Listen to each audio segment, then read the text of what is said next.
All right. Thank you all for being here and being here now.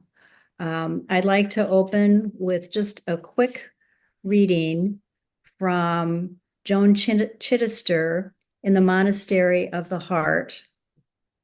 And it's just a couple of sentences about community. Community is a matter of the heart and the mind. It cannot be created by place alone. It cannot be destroyed by distance alone. It is the essence of the soul. What we identify with, what gives us a sense of purpose, of belonging, of support, is our community. May it be so.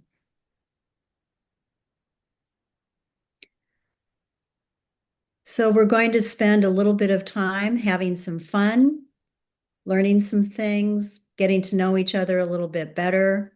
And before we go too far, if anybody has a specific question that they would like addressed during our time together, if you could also put that in the chat, then we will do our best to integrate it as we continue through this exciting time together.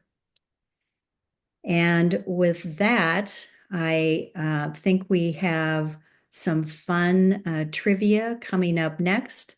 And so I'd like to invite Ashley Christian to open up with some trivia content questions.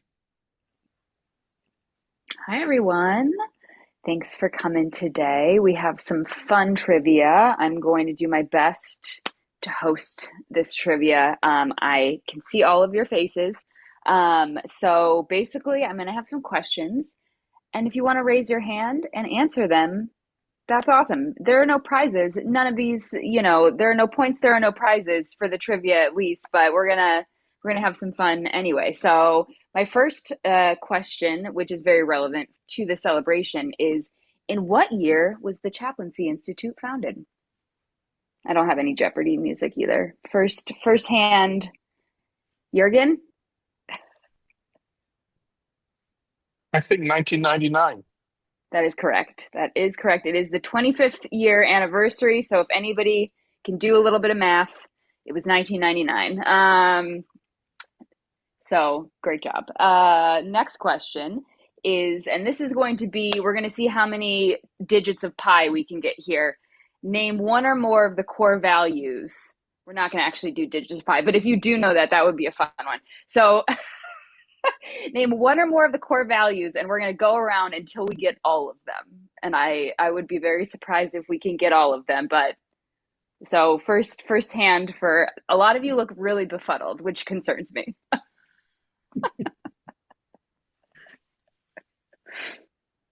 Anybody? You could just guess. Uh,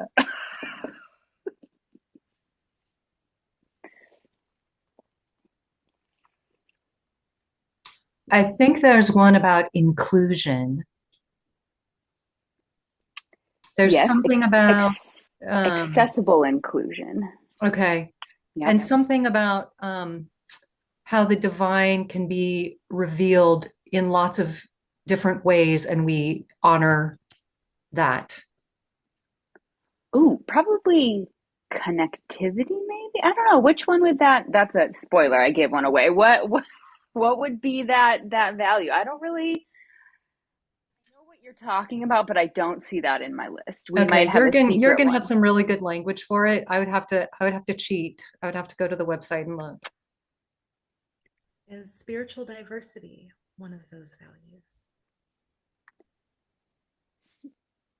Spirituality Spirituality.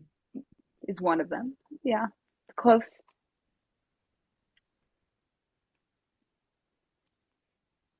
Ashley, give us some hints.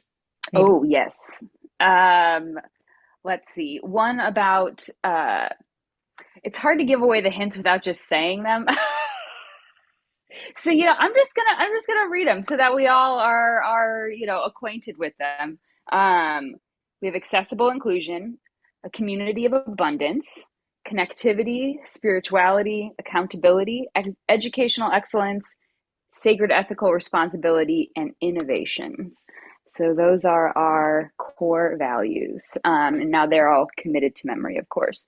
I have one, I'm going to pass it back over. I have trivia questions throughout, but this one is a true or false. And this comes from the ordination a couple years back. So true or false, was the duct tape on the floor that I put down at the first ordination that we did, that I volunteered at, still there on the floor of the church the next year that we went to? This is a true or false question. Lou, got your hand up? Absolutely, yes. 100% it was. I don't think anybody in the church knew where that duct tape came from. They did not care. I don't think anybody noticed it, but hopefully it's still there, making sure that people see a giant thing coming out of the floor and have not tripped on it since. So we did a mitzvah there that day. What color was the duct tape? I think only you and I know that. It was either yellow or red. Red. Red. Which is a good color for cautionary duct tape. So yeah, extra bonus point for you, Lou. All right, I'll be back with more trivia in a little bit.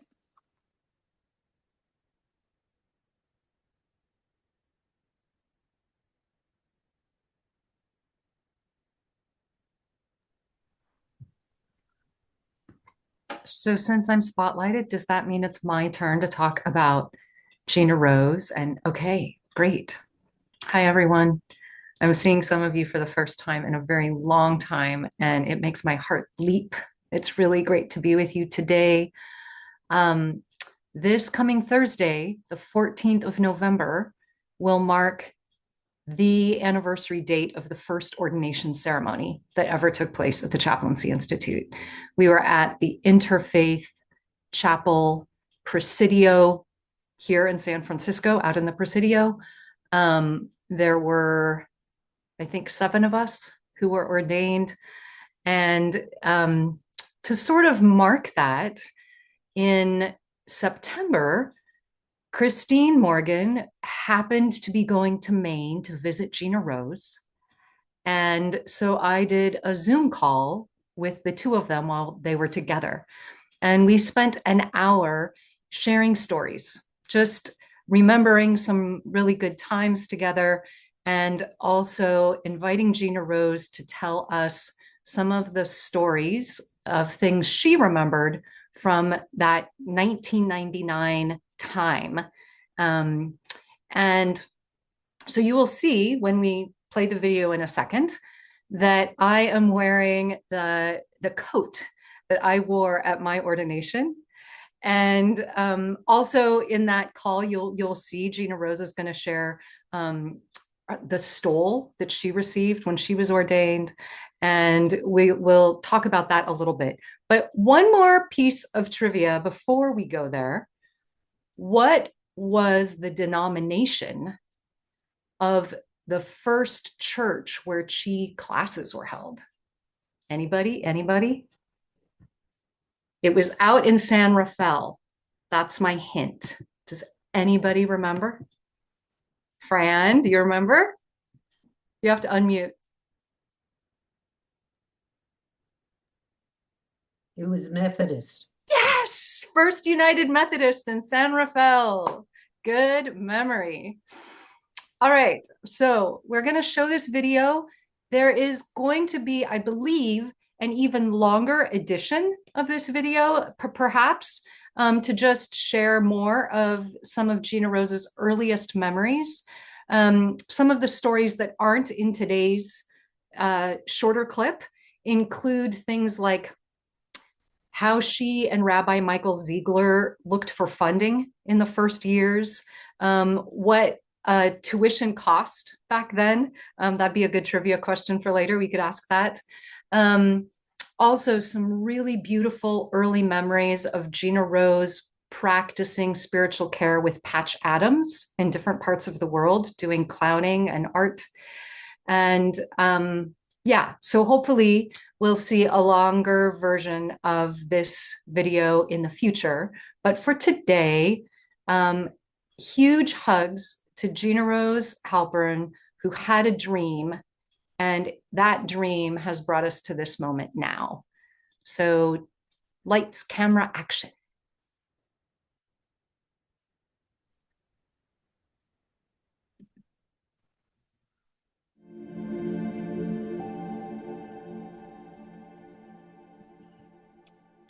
Started dreaming about the Chaplaincy Institute, I realized that, or I felt that the commissioning that I had originally as a chaplain, I needed something stronger under me.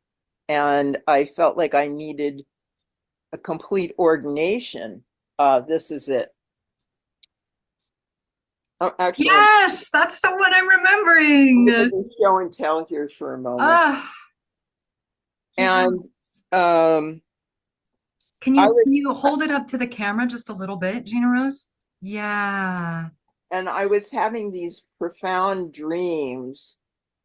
Um, and this one has all these animals are silver because I felt like what we were doing was for not for ourselves, not for even other humans, although that was really important. We were doing it for all of creation.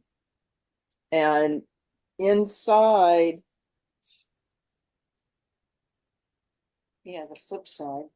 And the flip side were this was the night sky, that this was all part of the cosmos, and there were these little tiny pockets I see. that had tiny pockets sideways.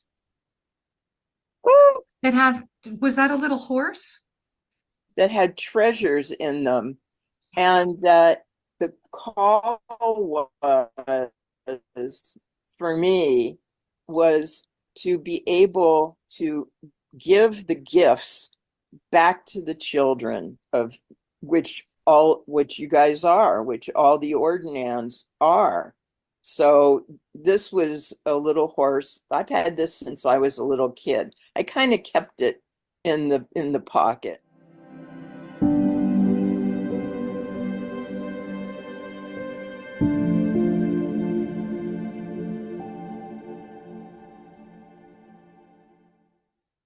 So Isaiah is one of my favorite prophets, and also Psalm 139 before the baby bashing stuff. But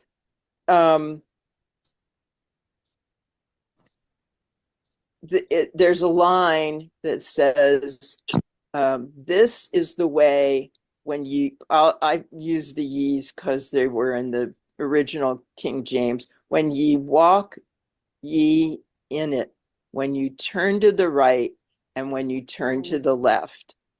And I said, okay, if I hear that voice, then I'm all yours, thinking this is never going to happen. And Jeff Wright, who was my music partner at that time, and I were doing an event through the Department of Chaplaincy at what's the big hospital? Oh, Alta Bates. Yeah. And we arranged to have a 35-foot labyrinth brought into one of the big assembly rooms. And for 4 hours, we had someone play hymns from around the world. And Jeff and I and 2 other people sang all that time. And doctors walked the labyrinth, and nurses, and ChI students, and chaplains. And at the end of 4 hours, when it was over, before we wrapped the labyrinth up, I walked it, and it was quiet, and it was late in the afternoon. And I got to the center, and I was just standing like in a beam of light. And I heard the voice saying, this is the way when you walk ye in it. when you turn to the right, when you turn to the left, ha ha ha, because what is walking a labyrinth but doing that? So it was very, it was a funny moment, but I said, I surrender. I'm yours. I will go out and start this seminary. And I went out and I started making phone calls. And that is really how she started.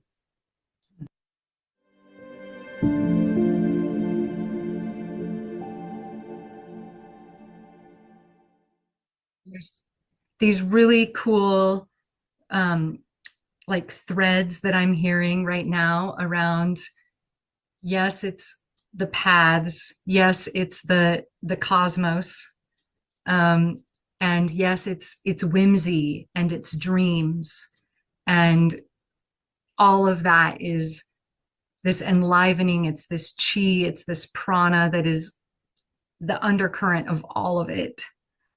And there was a pragmatic side, which was Rabbi Michael Ziegler said to me, Gina Rose, to start something like this, you need $250,000 before you even begin. And I said that would be my job forever. And I just started it with my own finances. So if we were to just hold up the financial lens for a second, here's some more chi trivia. What did it cost to get chi started? Well, the original cost really was getting it down on paper and making the print. But the cost of really starting it up, like renting a space or getting faculty. Jürgen told somebody else something really funny. When we ran out of money, I paid everyone in art. Yes.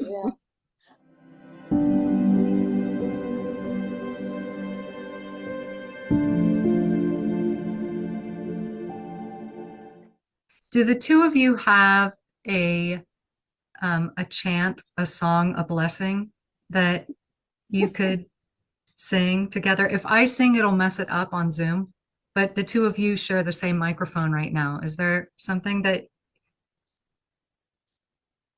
Gina Rose always makes them up, so I'll let her do that.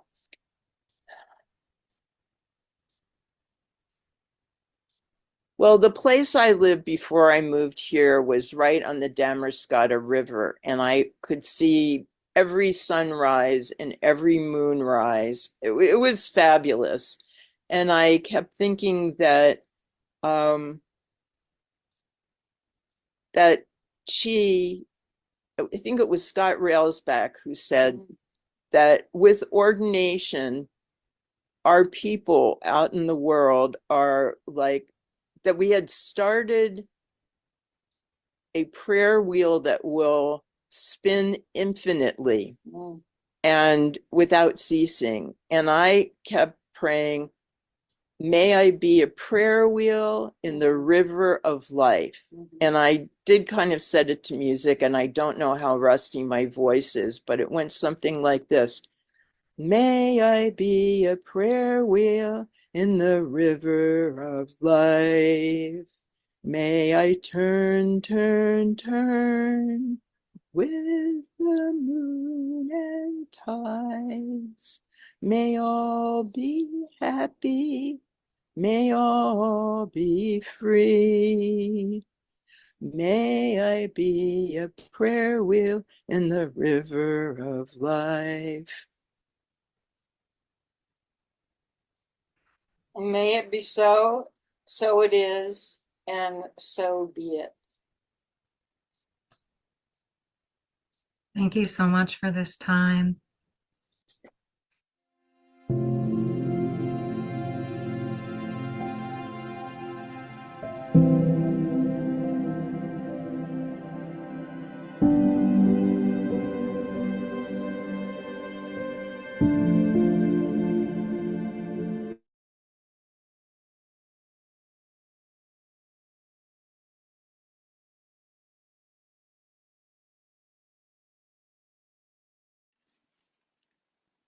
All right, back to me for more trivia. A little pop quiz from the video. Did Gina Rose pay people, faculty in money, art, or tiny horse figurines? First hand goes. Lizzie? All of the above. All of the above. Good one, yes. All right, my next question for everyone. And this one, you can answer it however, you interpret this, but what is the role of the ChI interfaith community? The mission, if you will. That isn't trivia. Listen, I didn't come up with the questions, but if I came up with the questions, they would be much dumber. I promise. These are good and relevant things. But yes. Anybody?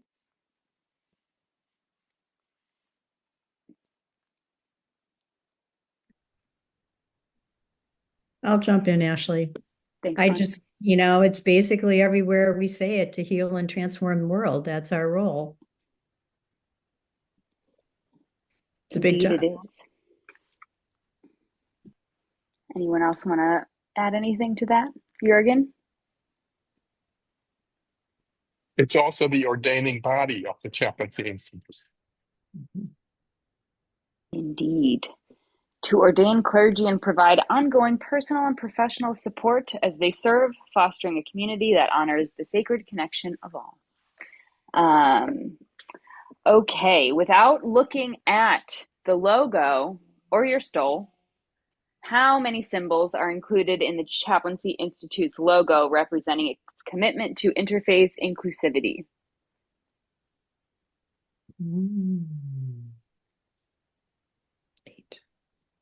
Or 6. 6 is correct.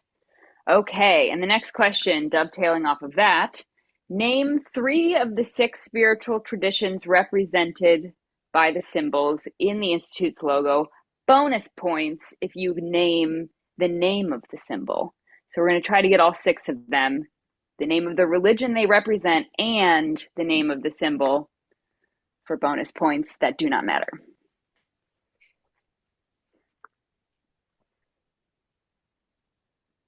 Don't all go at once.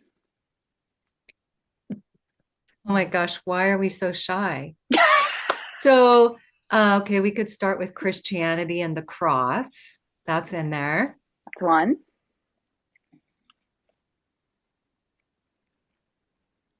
Judaism and the Star of David. Another. Buddhism and the wheel. Yeah.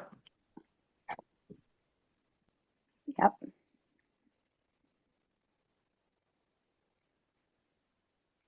What if you know the tradition, but not the symbol? That's still fine. We can fill in the rest. And Crescent moon, right? Islam is the crescent moon and the star. Okay. Sanatana Dharma, Hinduism. Yep. What's that symbol called? The Om symbol? Correct. I think we have one left. Think of our indigenous family members. Medicine wheel? No. 4 directions. 4 directions, yeah. Well. Now name the colors of all of them. I'm just kidding. I won't do that. All right. That's all for me for this round. I'll be back with our last round of trivia. I could get you those hex colors, to be honest, if you wanted them. Oh, I have the hex colors, Carrie. Katrina, would you like to go ahead and talk a little bit about the auction, and then I'll talk about the prizes? Okay. So about the auction, you've probably gotten emails, you've seen it mentioned everywhere. Maybe you haven't yet actually clicked on the link to look at what we have. But what we have done is we have received donations from all different people, most of whom are in our community, but also people not in our community. And And I love the fact that the majority of the donations are in the what we call art category, which is this broad category which goes from stoles, one of a kind stoles, to beautiful blown glasswork and paintings. And the auction is a fundraiser for ChI, rooted in who we are as a community and all of the things that different folks have contributed. Ashley has contributed some business support along with some other people. There's all kinds of things, not just artwork. So certainly you want to sign on and see what's there. And drum roll, please. We have new things appearing frequently, including that stole you just saw in the video that Gina Rose was wearing. The red stole, I think it might be velvet, and it's got like a satiny blue background with the little pockets and the silver animal pieces. That is going to be added to the auction by tomorrow. So that, among many other treasures, are available for you to look at. And if you have something that you'd love to donate, this auction is actually going on until the 4th of December.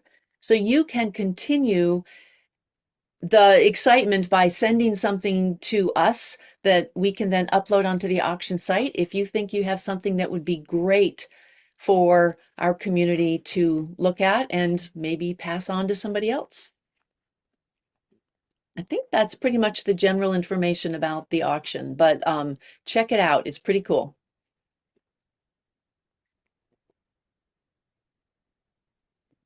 Carrie, you're muted. I'm muted. Now, we bribed you to come to this meeting by saying we were going to give prizes out. So I hope that you all came to also hear the town hall and hear the trivia and have the fun. But right now, Katrina is going to show us what the prizes are. And then Katrina and I have some magic behind the scenes to choose who wins. Mm-hmm. Did I get that right, Katrina? Yes, we did. And I am going to open these one by one. The first is a gorgeous book by Lisa Winston, created by her, one of a kind, her own photography, I do believe, in a journal format. We're not seeing it, Katrina. Oh, okay. I have to share each time I do it, of course. All right, then. You know what I need to do? Let me do this differently. Let me just give me a moment here, and I will share my whole screen so you can just see whatever I click on. Okay. Okay. So here's the book from Lisa Winston. Can you all see that now? Okay. We have beautiful collection, a packet of 3 cards. These are the watercolors that are hand painted. This, I believe, came from a friend of Carrie's. Is that correct? Yes, thank you to that person. We have ChI logo cards. 3, again, a packet of 3. So these all come, cards ready to send with envelopes and all of that. In addition, there's one more set of cards. Watercolor designs, one of a kind, artist created, original pieces, packet of 3. And then I'm going to, oh no, well, no, yeah, the other one is not. I'm going to stop share and show you 2 things that I have in my office here that will be available if you are the winner. The first one, you can see me, is a size large, all cotton t-shirt. Oh dear, let me do this. With a painting of Gina Rose's printed on it. And it says, open. And in addition to that, and this is a small size for sure, another one with a different painting that says, enlighten up. Oh, and I think the way we're doing this, Carrie, is you're going to pick a number. I'm going to tell you what person has that number, and then that person gets to choose which of those prizes they would like to have mailed to them. There we go. That's the way. And I see we have 28 people in the room here. And I have we actually now have 32, I think. Oh, No, I think we lost some people. No. Oh, maybe that was, yeah, okay. If we get somebody who's not here, then they're out of luck. Yeah. But I'm doing this on my phone, so I'm not picking favorites. All right, number 20. Number 20 would be, oh, I don't know if Michael is here. Michael Just Deloso? left. You just left. I guess he doesn't get to pick a prize then. Oh, well. So that means you need another number. 14. Sorry. What'd you say? 14. 14. That would be Jürgen Schwing. Oh my. I'd love Lisa's photo book. Ah, They're great. beautiful. All right, you got it. Okay. And let's see, next we have 8. Number 8, that would be Marion Meadows. Marion, are you here? Oh. Oh, Marion's not here. Oh, well. All right, number 19. 19 is Rivka Gewurz. I know you're here. Yes, I am. How about one of Gina Rose's t-shirts, the large? All right, that would be the Open. Open. Wonderful. You've got it. All right, number 9. Number Zola Ferguson. Zola, are you still here? Are you here? Oh, that's too bad. She's going to be here. 17. 17, Bonnie Lang. Oh. I feel like this is sounding rigged now that we're calling these numbers. Katrina has a list of everybody who registered. I have a random generator. Carrie doesn't know who's on the list in what order. And if it's okay, I'll take a pass and let somebody else just choose another number. Thank you. 28. 28. 28 is Jason Harsh. Oh, Jason's here. Or was here. Oh, Jason's here. No, I'm here. So there were 2 different cards, right? Mm-hmm. Yep. The first, yes, thank you, Carrie. These with the flower. Yep. Uh-huh. And then I'll take that one. Okay. Yeah, Okay. that's great. Thank you. All right, 18. 18 is Robbie Perot. Oh, he's not here. He had a family emergency. Oh, right. You said that. Oh, that's too Yeah. 17. bad. We already did 17 and she didn't take a prize. So 7. another one. Number 7 is Amy Allen. Are you here, Amy?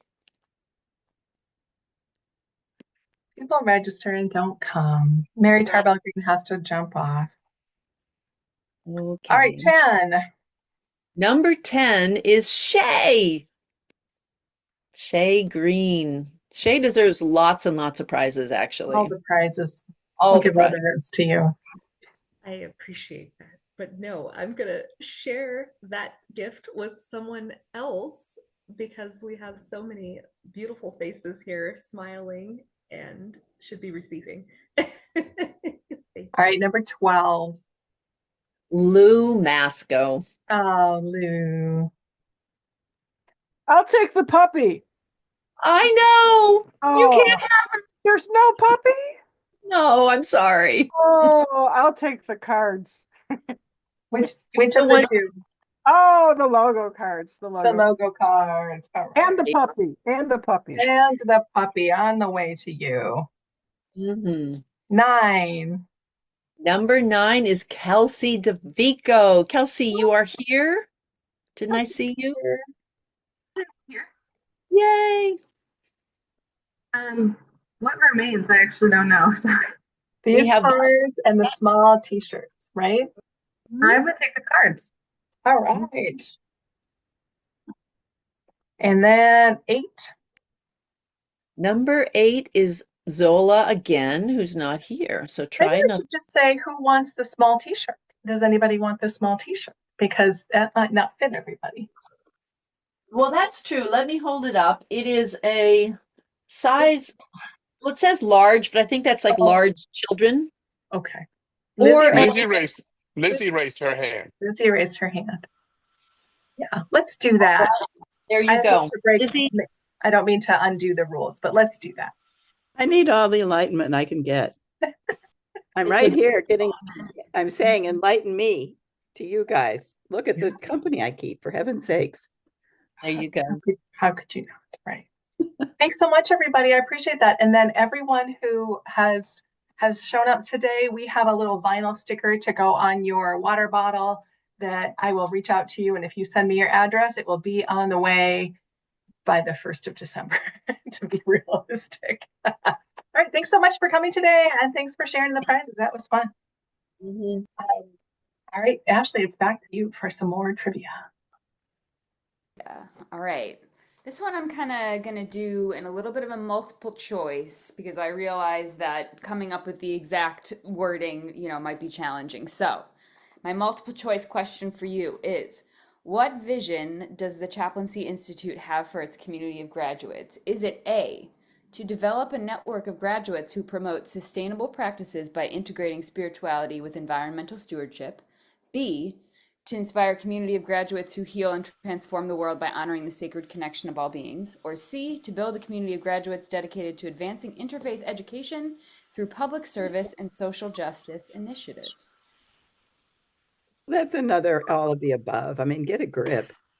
I mean, kind of, but there is one correct answer. Okay. But yeah, I will. It's not entirely a trick question, but it, it should be all those things.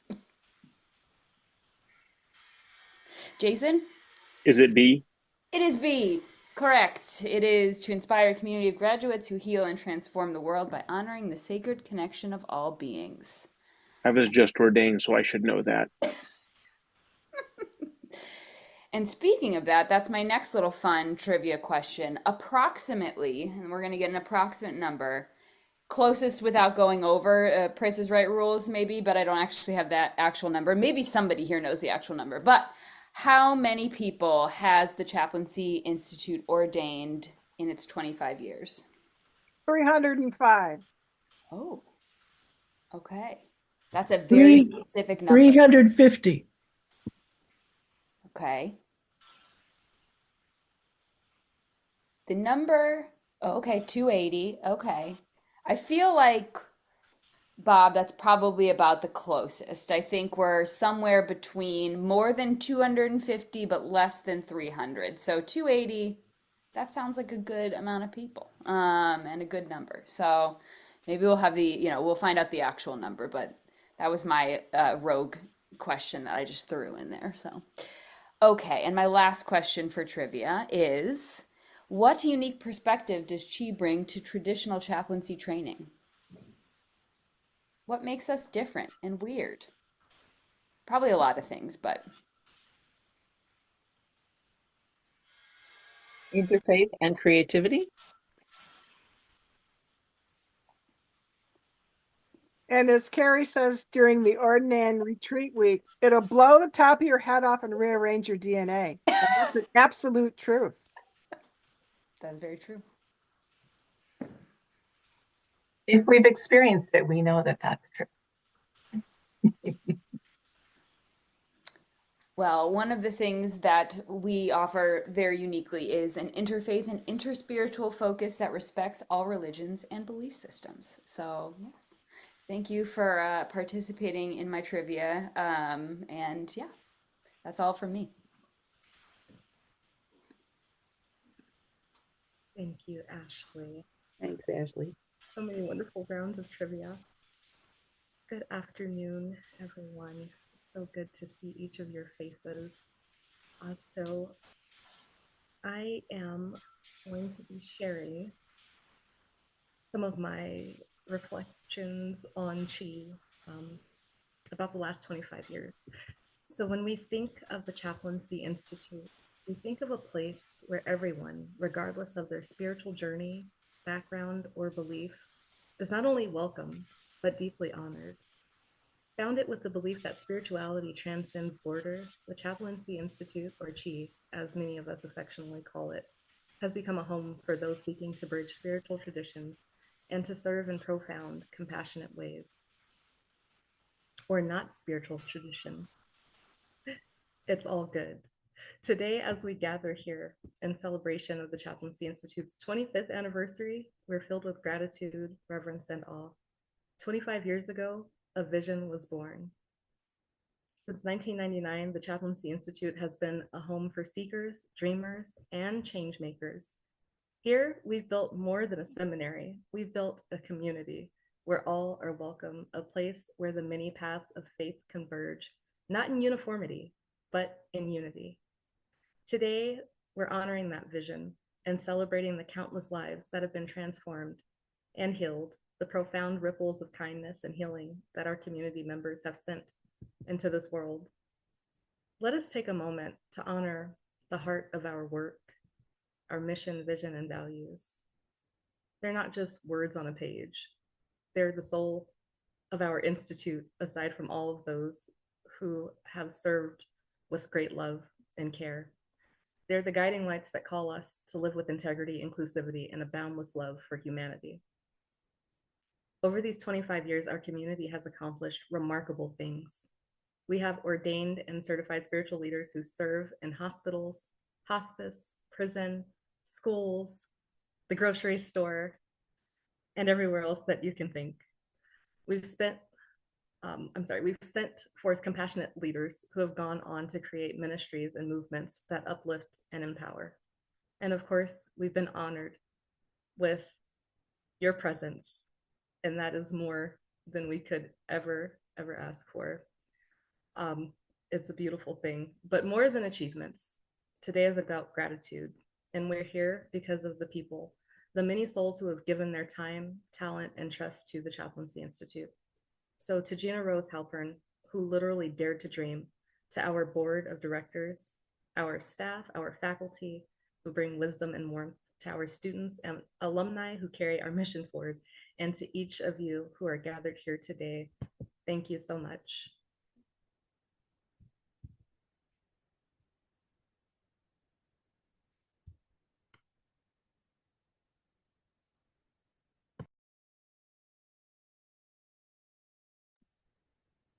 And thank you, Shay, for those inspiring words. It's really a great tribute that you gave to everyone who's part of this community and who has brought us to this place so far. I'd like to spend just a few minutes sharing a couple of things with you. First of all, you've met one of the other board members, who's Ashley Christian, who has recently joined us.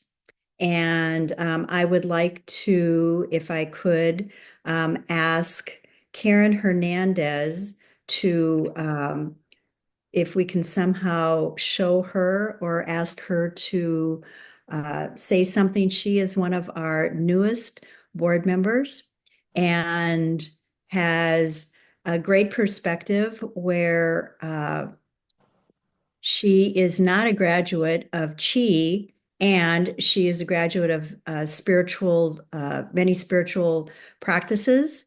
And so, Karen, can you speak up and just say a couple words about yourself, please? Of course, yes. Thank you so much. And I'm sorry, I'm in a place where I'm unable to be on camera, so deep apologies.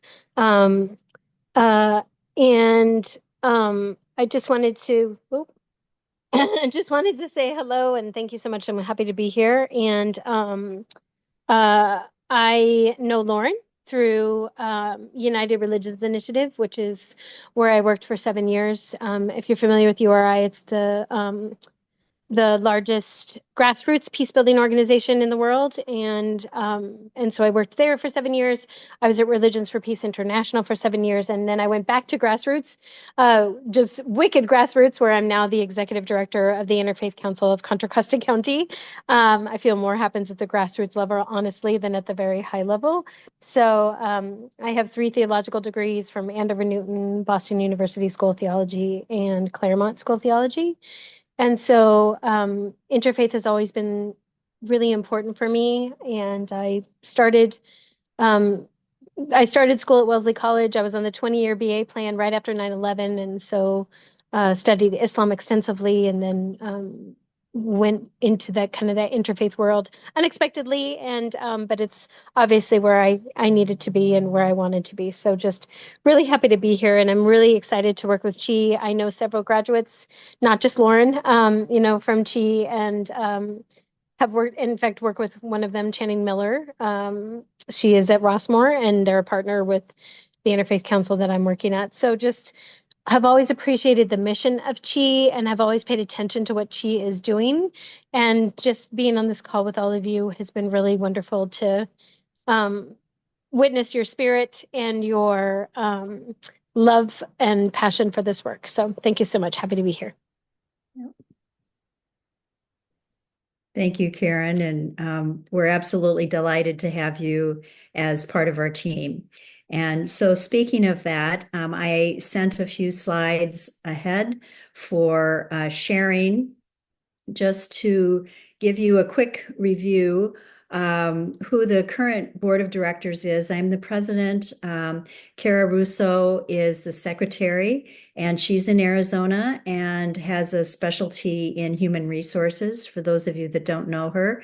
And I think she graduated from ChI about 2016. Robbie Parrott is our treasurer, and he's in Manhattan, and he does finance and budgeting for nonprofits. He's the vice president of a nonprofit organization there, and very devoted to our treasurer and our treasurer role. Lauren Van Ham, who you have met, is also a board member, and I sometimes refer to Lauren as the grandmother of ChI. If I want to know anything, I give her a call, and she remembers what has happened. And I don't know if we've mentioned it on this call, but Lauren is also from that first graduating class of the Chaplaincy Institute. Will Green is an additional member. He lives in San Francisco. He's very interested in following shamanism, and has a business way of looking at the world as well. So he has a diverse perspective. Irene Plunkett is a fairly recent graduate, and she's also from the Bay Area and is retired now and from the world of academics. And so that new perspective is very helpful, and we appreciate Irene's perspective as well. You've met Ashley, who in the other world, other than ChI, she works in human resources, and we're delighted to have her. And then you've just heard from Karen Hernandez, so we're delighted to have Karen as well. So I am just honored to be able to share this roster of our directors with all of you, because we have a lot of talent. In addition, we have some coaching from Walt Hampton, who just graduated about 6 months ago, and he helps with leadership and coaching. And so we feel as if we have a lot of talent. I'd also like to mention that we are looking for another board member, and if any of you have connections with someone that would be interested in serving the Chaplaincy Institute, could you please reach out to me at your convenience, and we can talk further. So really appreciate working with this very talented, committed, and energizing group. So thank you very much. All right. For the next thing on the town hall, I was thinking back to our history. It was 1999. So I just did a very quick look about what did the world look like in 1999. And so here are a few of the things that I found. The dot-com bubble was in full swing. There were concerns about data privacy and cybersecurity that were just beginning to emerge at that point. Globalization was alive and well and expanding, and NAFTA shaped economies and job markets. And then there was also the question about inequality and ethics that were rising at that time. Environmental awareness had entered the mainstream conversation, but there was hesitancy about whether it was really an issue or not in some places. There are a number of social justice movements, as you can see, with racial justice, criminal justice reform, and LGBTQ plus rights. So they were making progress, and since then have made more progress. So we're glad about that. And then that was also the time when school safety kind of shocked us. And the Columbine shooting initiated widespread conversations around gun control and youth mental health. So that was a snapshot of the way the world looked in 1999. Now let's fast forward 25 years to the 2024, and we'll see what is hitting the top of the list now, 25 years later. First of all, climate action and environmental justice is taking front and center seat in many places. And we know that marginalized communities are being impacted more. There's a huge digital transformation that's happening along with privacy concerns as social media and AI are collecting more and more energy. There's growing economic inequality. So the gap between those who have and those who have not continues to widen. Mental health is on the list, and it was not there 25 years ago. It is becoming more visible and less stigmatized, so that is getting more attention. And then what we also have to say is that the social justice and inclusivity continues to look for more movement in racial justice, gender equality, and LGBTQ. So let us then take a look at spirituality and religion in that world. So most of us have lived this, and many of us have been working in this world. First of all, the spiritual but not religious is now the greatest group in the United States. And we can easily talk about them as SBNRs, and it's a new term to many. But those of us at the Chaplaincy Institute have been aware that there are many without organized religions that have found a home in the Chaplaincy Institute community. And then the second thing mentioned is right in our wheelhouse with interfaith engagement. As Karen mentioned, when we heard from her, there's continuing interfaith dialogue that's growing. The third thing on this list is that there's digital spirituality. Particularly after COVID, everybody has a Zoom way or a digital way of communicating.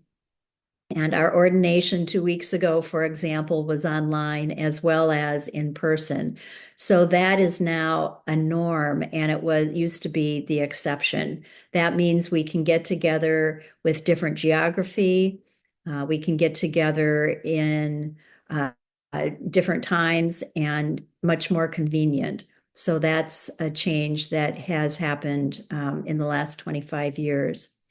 The focus on social and environmental justice is becoming more front and center in some of the religious world. And I'll just give a little personal example about that.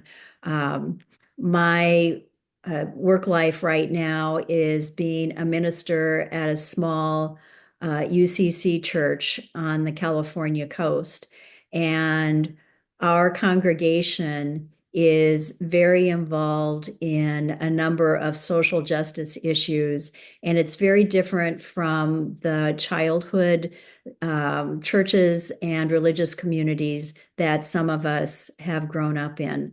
So we're now noticing that that is becoming mainstream. And then when we did our little look at the different religions that we have, we recognize that the indigenous and earth-based spiritual practices are becoming integrated. And one example of that is also in this part of the world anyway, Dia de los Muertos is becoming almost as celebrated as Halloween in some places. So that is another trend that we've noticed. Okay, next slide. So looking forward, what might we expect in the next 25 years? And I'd be curious if any of you have some ideas about that as well. What is likely to happen based on current trends is more individualized spirituality, and it's becoming very personal. And I'm sure if we went around this circle and asked everyone here about your spiritual practices, there would be a lot of individualism. Environmental stewardship will continue to be a core doctrine. We'll also notice that as AI becomes more mainstream and accepted, that digital and AI content is going to change how we communicate and how we get information. Interfaith solidarity and ethical communities. So those two things where we are letting many religious communities are relating around shared ethical goals and human rights. And again, I can use another personal example. In our community, there's an interfaith group that has coalesced around some folks who are unhoused and were not given much time to find a new place to live. I know this is not a unique story, but we have gathered all the spiritual, not all, but many of the spiritual leaders in our community to share in finding solutions to that common human rights problem. And then the final thing mentioned is that there's the rise of values-based secular communities.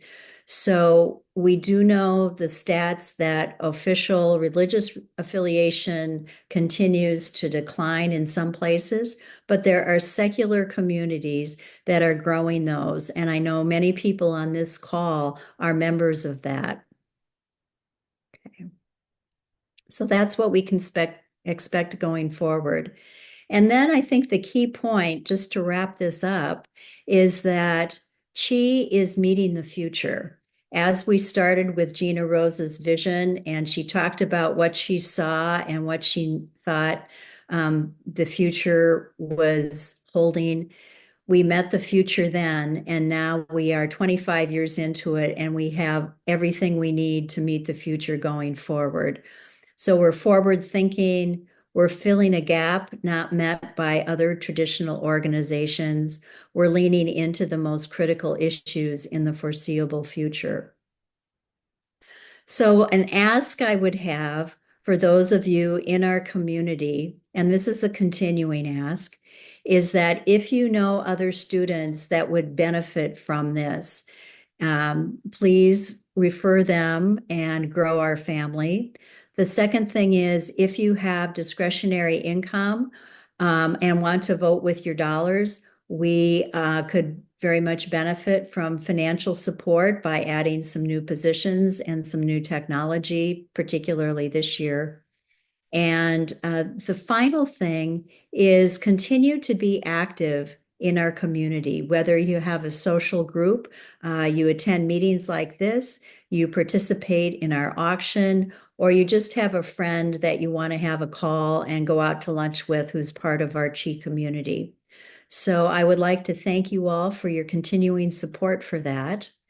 And then I think there's one more thing I would like to share, which I hope we can get some slides up. We recently hired someone to take a look at why ChI and what value we offer for donors. And I wanted to share this information because it has some compelling perspective on how we can talk about ChI and partner with others to maintain our vitality and to keep us robust. So this is some information. We had a contractor that is a professional fundraiser that put this together with staff. And so I'd like to just share it with you to let you know that it's available. So can we go to the next slide, please? Okay, so we have our mission and our vision, and there's a great photo of Lauren. So it starts out with who we are, and then we'll go to the next slide.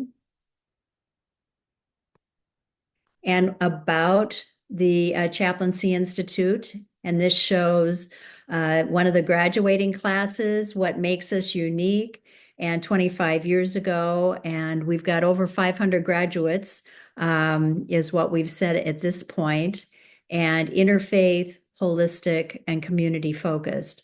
So this is making the key points about what the Chaplaincy Institute. Oh, thank you, Lauren. Yes, Pastor Jacqueline Ducart is there. So thank you. All right. And then to the next one. And then when we want to talk to donors, and some of you may know folks that are eligible for this, this basically talks about the impact of the financial gifts. We can, the current situation is that the tuition covers part of an education, and every nonprofit, or almost all nonprofits, also have donors that fill the gap between what the tuition will support, as well as and the additional costs that are there. So the next slide. And this is basically the impact and how the dollars are spent and what it means. So these are some quotes and some verbatims, and we have Jürgen there as well. Okay, next. And then we talk about some of our graduates and a couple of quotes, and how folks are in a very important, critical condition in the world where we are really making a difference. Some of you may have seen an article in the Wall Street Journal last week that was just talking about the healing in the hospital is from chaplaincy as well as from the traditional medical practice. And the next one. And these are different programs you can support. So we have our interfaith chaplaincy ordination, which many of you know about. We have the brand new Sacred Justice Ministry. And as we look to those continuing and future trends, that is likely to become more important in the future. So we're leaning into that. Spiritual direction is sometimes an add-on and sometimes a great vocation that the Chaplaincy Institute has one of the best programs for that. And we thank you, John Mabry, for leading that and continuing to provide great input there. And then we have community outreach. And this is all of, you can support programs by reaching out to the community, either through helping with your relationships, or we have some volunteer positions within our team. So we would love to have further conversations about that. Okay. And then here is a suggestion of different partner levels. So this is a nice piece that we can offer to those that want to be financial partners with us. And how we can make a difference, and contact information, which would be Shay is the managing director, and different very easy ways to donate. It can be as easy as a quick text to Health Heal Transform to 44-321. So even I can remember that, and I've got a pretty shaky memory. So I think that's it. Is that the final part? So I did want to share that piece with you because it's something that we have invested in, and we are looking forward to great returns and a great future going forward. So those are my general comments for the town hall. And so I would like to now open it up to any questions that any of you might have. And either staff or I will be able to, and Carrie, I'm wondering if, would you be willing to step in and maybe facilitate the Q&A? You bet. Thank you.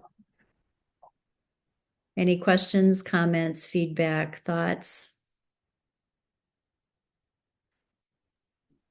I just want to say it's great to see people from our very first graduating class. And I noticed at least a couple people from our most recent graduating class. So it's great to have our community bookended with everybody in between. Lindsay, I saw your hand. Go ahead. Thank you, Carrie. I have a question. I mean, I live in the Bay Area. I should know better, but I live in Point Reyes and I don't get over there much. But how much of the chaplaincy is all of the programs and trainings on the Chaplaincy Institute now online? So we don't get to go to the Gurdwara and the East. Okay, I just was curious because it's been rich for me. My experience in 2003, 2004 was astonishing. And I talk about it all the time to people. How many times have you gone to and had a imam teaching you and so on and so forth? And so I love reading everything on the website and hearing what's happening, but it's hard to imagine, although I become a Zoom junkie myself, but boy, I'm telling you, what I would suggest, well, you don't need you're not asking for, I'm always giving unsolicited advice. It's bring it, Lizzie. We want to hear. My unsolicited advice is that wherever you all are, you're out there, go in your community and find a mosque or a something or other and just show up. And you can sit there like a dummy, except you won't be a dummy, but just do it because it's astonishing. It's astonishing. And they need you to show up. As my chaplain boss at work said, everybody needs a good listening to. So just go sit in their mosque or whatever the heck it is. Okay, I'll stop now. I just want to jump in and say, Lizzie, you're absolutely right. And that is what, in fact, our chaplaincy students do. They visit places of worship in the whole range of denominations and spiritual paths in their own communities now, so that they get familiar with the spiritual landscape where they live, since our students are all over the country now. So you're right on target with that idea. All over the world. Costa Rica. True.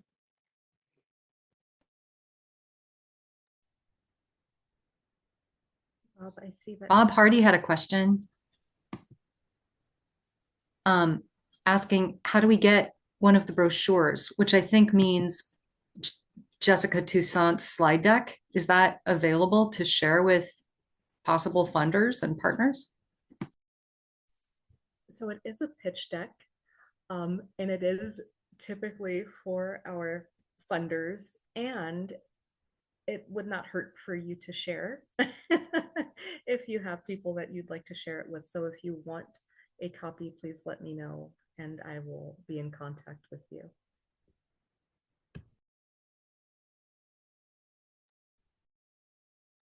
Dan, let's hear from you.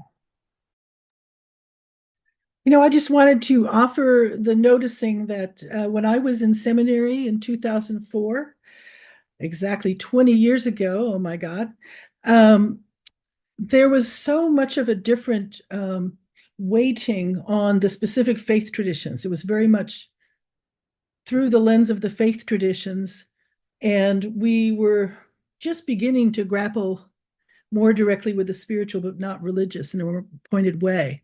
And I feel like in 20 years, I really sense that it's much more become a sense of a framework of spirituality that isn't so much living within the faith traditions, as a lot of people are losing connection to those. So I do feel that we have moved along with the changes in society that way, that the emphasis has an inclusivity about it. And I will say, along with Lizzie, those faith-specific learnings were so valuable and just gave such a foundation. So,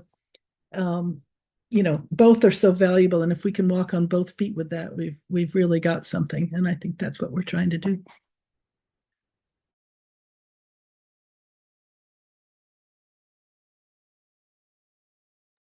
Another thing that's come to my mind is people who have the courage, who are, whether you're of the Christian faith or not, well, especially if you are, I have not done this. I want to give advice about what I can't have the courage to do, is to go into one of these new evangelical places, or even talk to one of the people who've gone that way with what they still call Christianity.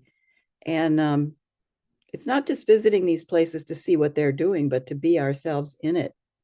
I'm not there yet, but I'm just wondering if any of you are doing anything like that.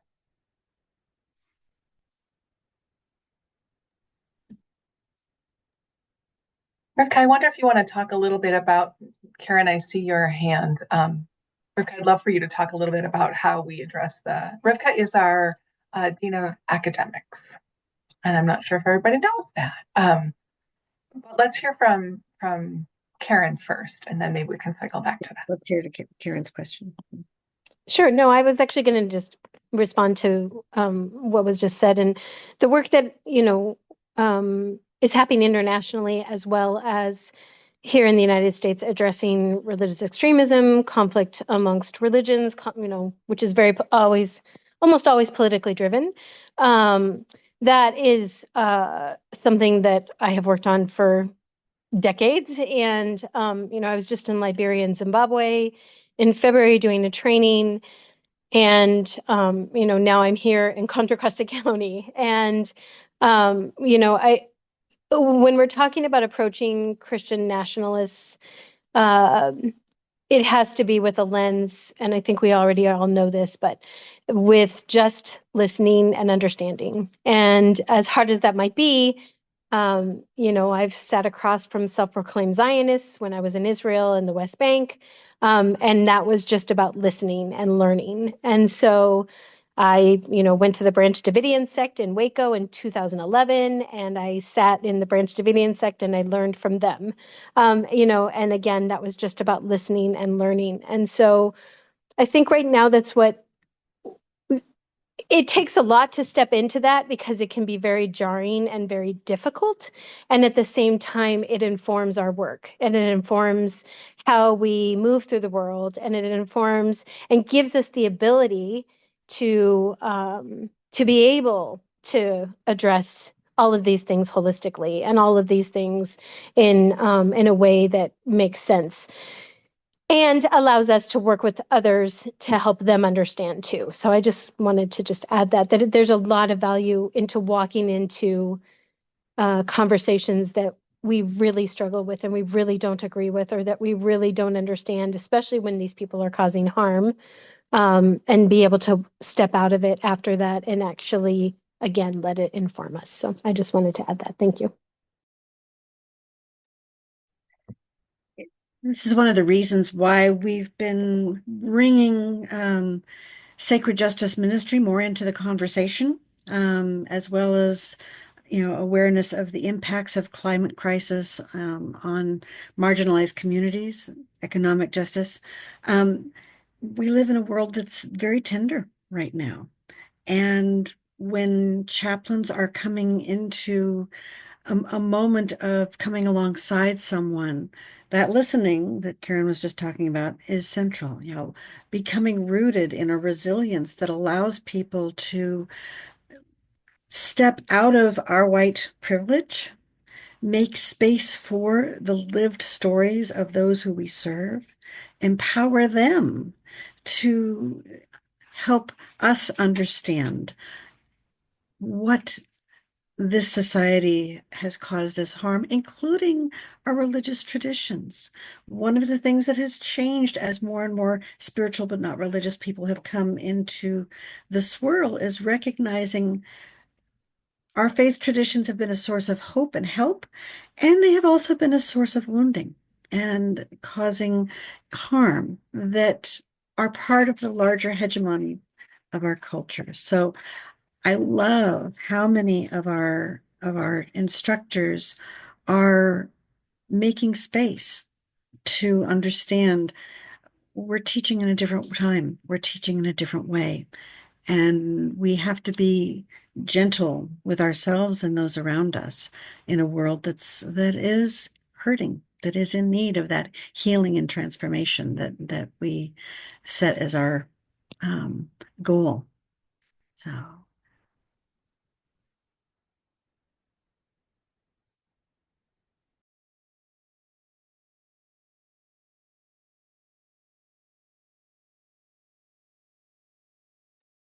This isn't a question for ChI, the institution or the seminary, so much as maybe the community and perhaps specifically those who are living in the Bay Area and would like to get together in person, although I'm absolutely open to doing this on Zoom.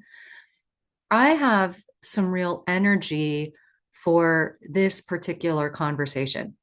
How am I leaning into conversations with care, with an open enough mind and heart to learn from my fellow Americans? Because one thing that I definitely learned on Wednesday is that I haven't been listening.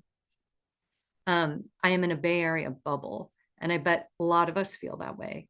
So I am interested in practicing together and being curious together and asking some questions about what we know to be true of the faith traditions that we have studied and how we might be in conversation with others. So if anyone has some energy for that and you would like to meet, let's make that happen. And I'll put my email address in the chat. It's like continuing education for interfaith clergy and spiritual directors. Yeah. Yeah. Bob, I see. Thank you, Lauren. Bob, I see your hand up.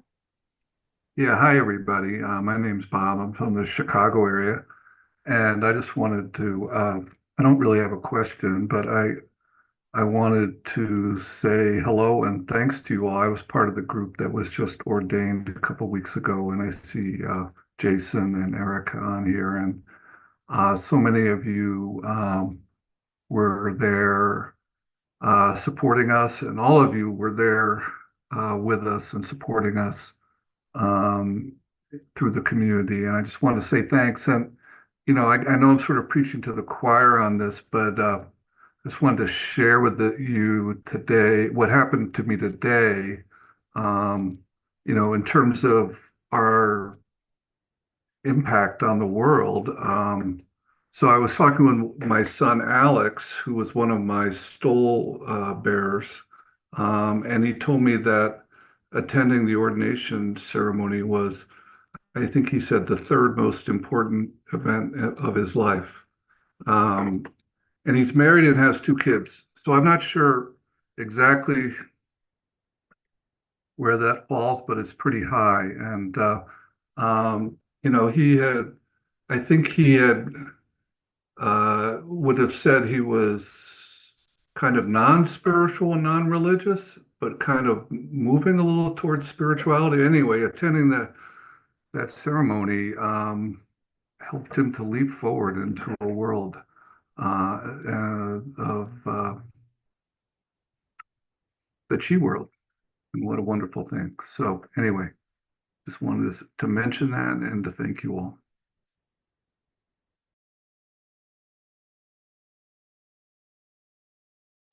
Thank you, Bob.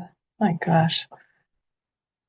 Lisa, let's hear from you. Thank you. Yeah, I would just encourage ChI when the communication goes out that shares the link for this recording, that you make the pitch deck accessible to everybody.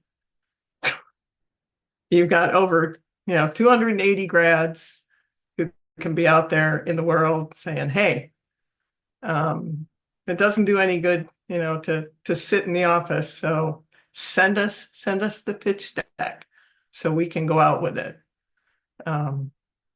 Yeah, it's a good tool. It's very well done. So send it out.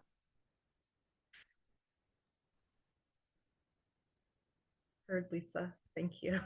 It's in the chat. I'm just saying, it's in the chat, and I'll send it out when we go. I just put it on the website, and it's in the chat. So yeah, coming your way. Thanks, Lisa. And yeah, we need everybody. We need everybody.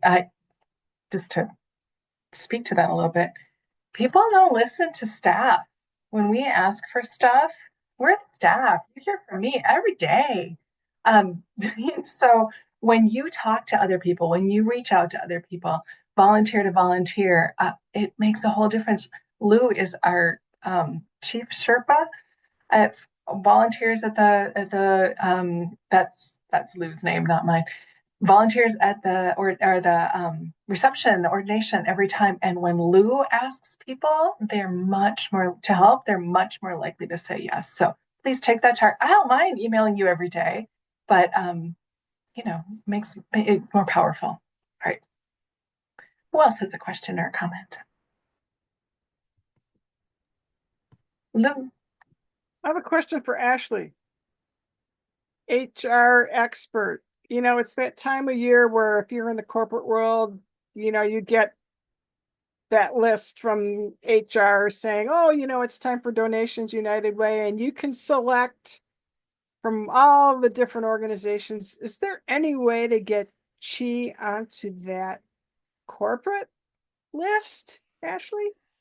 I'm sure different companies do it differently. I've never seen, a lot of my clients are small little dinky guys, but I'm sure with like bigger companies that do corporate matching or other things like that, I would tend to think that there might be some qualms that people have with the nature of our organization, in the sense that it is religious in nature or spiritual in nature. And as somebody that is trying to be a corporate chaplain, I can tell you that people don't like it, but I do it anyway.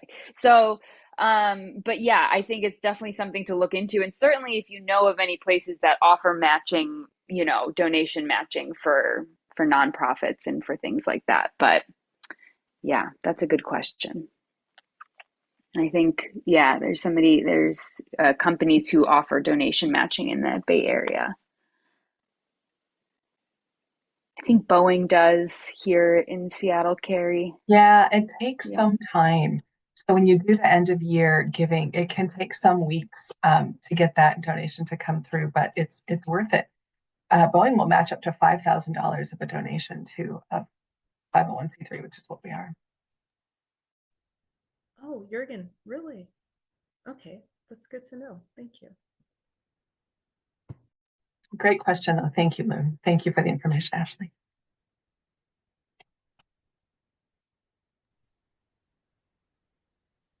I don't have a question as much as I do a statement. So just kind of lifting up Carrie and Katrina and Michelle, Rivka, the staff who works so hard to make sure that everything goes off without a hitch. Thank you. Thank you so much. And they love the community so much, and you can see it in the emails. You can feel it in the interactions, and we are very fortunate to have you all. So just extending great gratitude to each of you. And Shay and all of the board members, same back at you. For sure. Absolutely.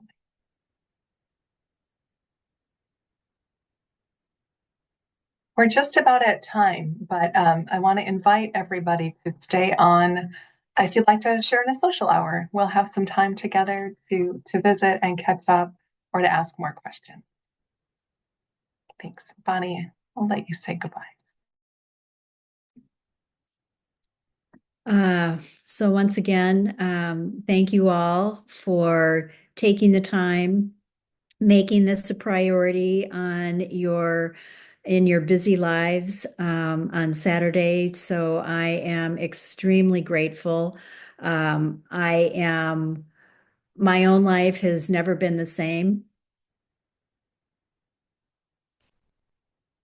because of ChI. I cry easily. So I just wanted to thank everybody for the contributions you've made, the contributions you will make. Faculty, some of you have been here since the beginning. So, just that's a lot of legacy to leave. And as well as key people in the community and advisors, and to our very, very hardworking staff, as well as all of you that are showing up today. So those that have been here since day one, and those of you that are just joining recently, deep gratitude to one and all of you. And I hope you take good care of your hearts, and let's go forward moving our ChI values into the world. Blessings to everybody.